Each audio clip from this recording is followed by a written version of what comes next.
I wanted to share this video with you just to show you some simple ways to use the floating point unit. So what you're going to see are several examples of combining floating point math into our assembly language programs. Let's take a look at the first example.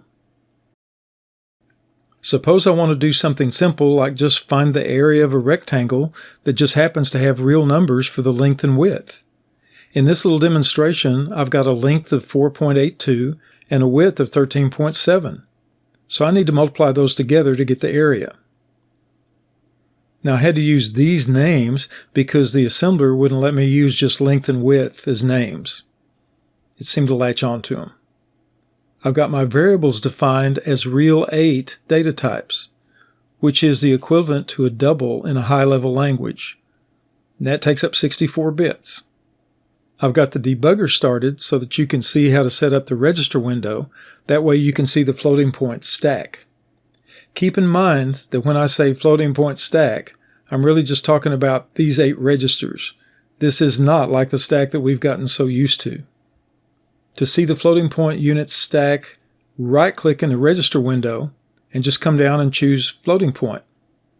And then you should be able to see the FPU stack registers. The one that says ST0 is where the top of the floating point stack is. So when we load something onto the stack, we'll see it appear right there in that register.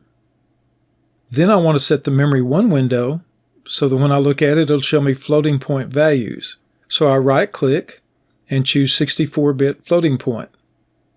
Notice I've got the address of my area variable set in the memory 1 window. So the first thing we do to step through the code is to initialize the floating point stack with this instruction. Now, on line 16, I'm going to load the length 1 variable onto the stack. If you look over here in the register window, you can see that it's on the top of the stack. As we go through these programs, keep an eye on our regular CPU registers.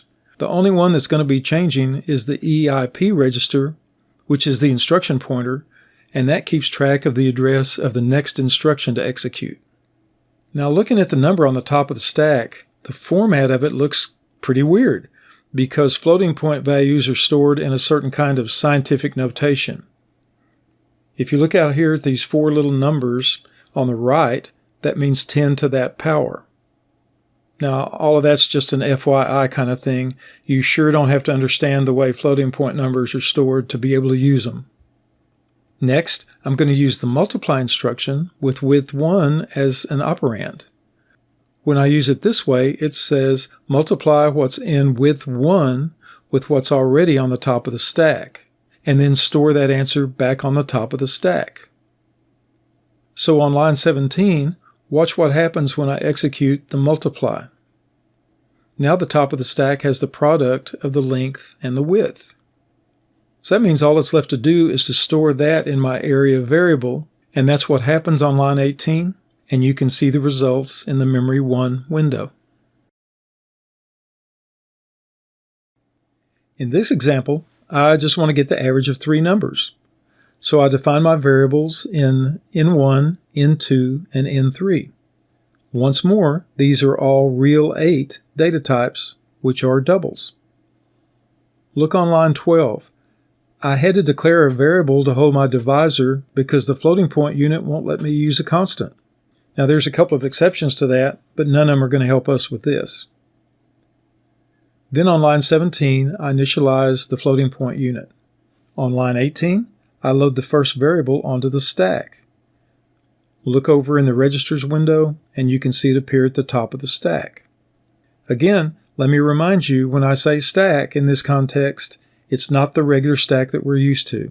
It's just a group of registers referred to as the floating point unit stack. On line 19, the add instruction says, add N2 to whatever's on top of the stack, which just happens to be N1. After N2 gets added, the result is left on top of the stack. Same kind of thing happens on line 20.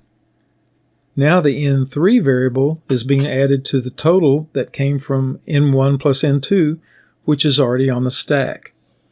Which means on the top of the stack, there's the total of N1 plus N2 plus N3. Line 21 says, divide the number on top of the stack by my divisor variable, which is 3. Look at the top of the stack. There's your average sitting right there. And all that's left to do is to copy it into the average variable, and that's what I do on line 22. Which means if you look in the memory 1 window, you can see that the average was stored in the right variable. In this example, I want to show you how to combine integers with floating point instructions.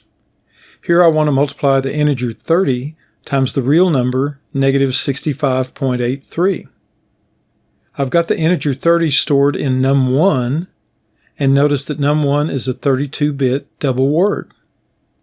And I've defined num2 as a real 8 data type.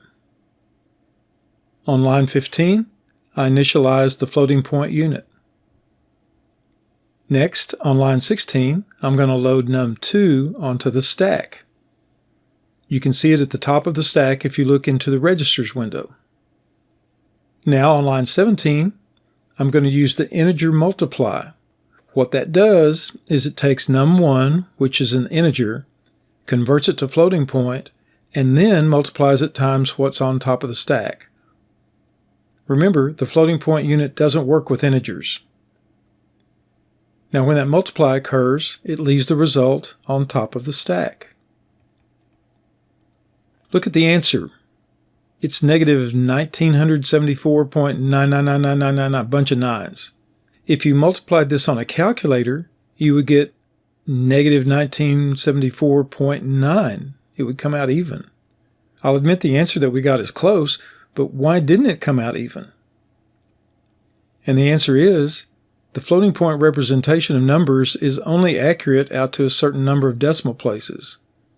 And when you get right down to it, most real numbers can't be expressed exactly with a finite number of bits. So in computer science, sometimes you just have to be satisfied with close.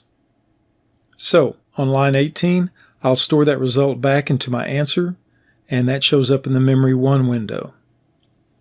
Now this is only one way to accomplish this. If you look through the instructions in the additional reading, you can probably figure out other ways of doing the same thing.